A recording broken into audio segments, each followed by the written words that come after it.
It's very likely that both the United States and Russia have moved to very close to nuclear warfighting status with their DEFCON. Russia has begun production of mobile nuclear shelters and distributing these. These are protected citizens from various threats, particularly radiation. They can be equipped with air filters. Russia recently announced, well, the spokesperson for the foreign ministry announced that the Aegis Ashore missile base in Poland is now a priority target. The U.S. also has a similar base in Romania. The Polish base is 741 miles away from Moscow. That's about the distance of Quebec City from Washington, D.C. The Romanian base is 811 miles. That's like Thunder Bay over on the northern edge of Lake Superior for Washington. I suspect the United States wouldn't appreciate that if they had missile bases placed in those locations. These systems use a Mk-41 vertical launch system, and it can be used to launch nuclear-armed Tomahawk cruise missiles. This is a selection of missiles that can be used. You can see in the center anti-air warfare, the SM-6 missile, which may eventually be replaced with a hypersonic weapon that can hit Moscow in 4 to 5 minutes. I suppose it could be fitted with a nuclear warhead. But you can see over here, the Tomahawk missile is one of the weapons that's loaded into the Mark 41. This is an image of the missile being loaded into it on the Aegis Ashores. The Aegis systems are used on naval vessels, so that's why they call it ashore. Well, Russia can't verify what's in those containers. You can see over the right that the missile goes in the container, and that's the structure. So you can understand why Russia would consider this to be a priority target, because the Tomahawk missile can hit Moscow in about an hour or so, and the hypersonic weapons that soon to follow will be in a matter of minutes. I think that if they're foolish enough to attack the Kursk nuclear power plant, they could start a nuclear war. Russia would retaliate with a nuclear strike. The nuclear power plant is within range of all the missiles, the ATACMS and Storm Shadow Scout missiles, and it has 2 older nuclear reactors that are not protected by concrete containment. A concerted attack with a swarm of missiles could be, even though the Russians have been shooting down the ATACMS and Storm Shadows, it doesn't mean if they get hit with a swarm of them, they'll get every single one. Each of these reactors in the spent fuel pools contains at least 10 times more long-lived radiation than was released by the 1986 Chernobyl disaster. You can see this is a comparison. The RBMK Chernobyl type reactors at Kursk, these are the 2 there.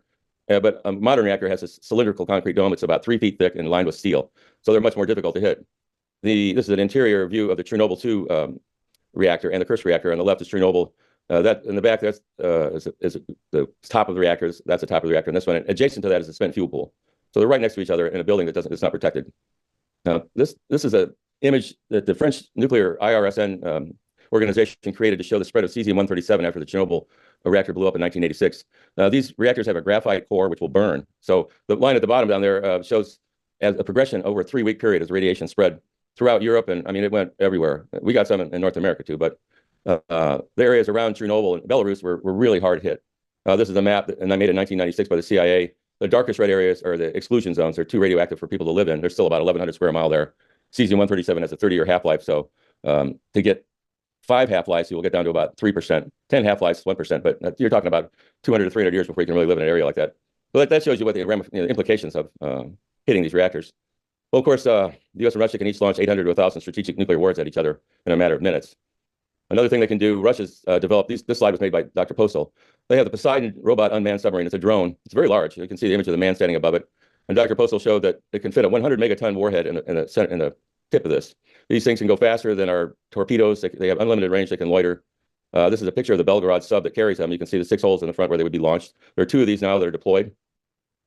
This is an image of a 100 megaton, well, this is a 50 megaton bomb that was detonated in 1961 by the Russians. I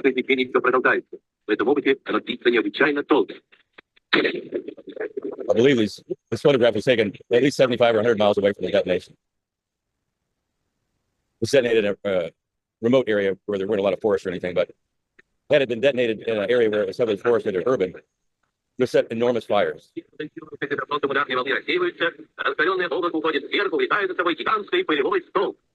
Dr. Postel created an image of what it would happen if the Belgorod used 6 of these torpedoes, these drone submarines, to hit the East Coast. And the largest yellow circular area depicts the fire zone. It would be 17,000 square kilometers or 6,500 square miles for each one of these detonations would be set on fire. This is a video I created some time ago that shows what happens. I shortened it a little bit, but it shows what happens when Russians respond with an attack on NATO forces, and it goes from there. These are counterforce strikes where the U.S. responds and hitting targets in Russia to take out its nuclear forces, but it's not going to arrive in time to do that, and a full-scale nuclear war results. And there'll be more than 4,000 nuclear detonations that incinerate all the major cities in the U.S., Europe. China would probably be involved too, but the massive nuclear firestorms from these would literally cover hundreds of thousands of square miles. Everything that's flammable in the fire zone would burn. There would be no survivors. The air temperatures get to above the boiling point of water. So if you live in a city, that would be what you would be looking at. The scientific studies predicted 150 to 180 million tons of smoke and soot would rise into the stratosphere. And in a matter of 10 days to 2 weeks, the high winds in the stratosphere would spread it around the world. It would cause a global stratospheric smoke layer to form. And this smoke would block about 70% of the sunlight in the northern hemisphere and 35% in the southern. It would also destroy the protective ozone layer. That wouldn't be noticed immediately, but it would after the smoke begins to dissipate. That would be actually about 10 years before it really would go away. So 70% of the sunlight means that it's going to be at noon on a day in June, say in the northern hemisphere, it would be like having a full moon out at midnight. That's how much sunlight you would get. Southern hemisphere would be a little bit less than that, but it would still cause temperatures to be too cold for many years to grow crops. And, the cold weather would cause the death of most humans and land animals. Initially, the daily temperatures would fall below freezing every day for up to 3 years in Central North America and Central Eurasia. So that's what we're looking at with a nuclear war. Kennedy warned us about this, and this is a little, we're still at a point where we can stop this. Never have the nations of the world had so much to lose or so much to gain. Together we shall save our planet, or together we shall perish in its flames. Save it we can, and save it we must.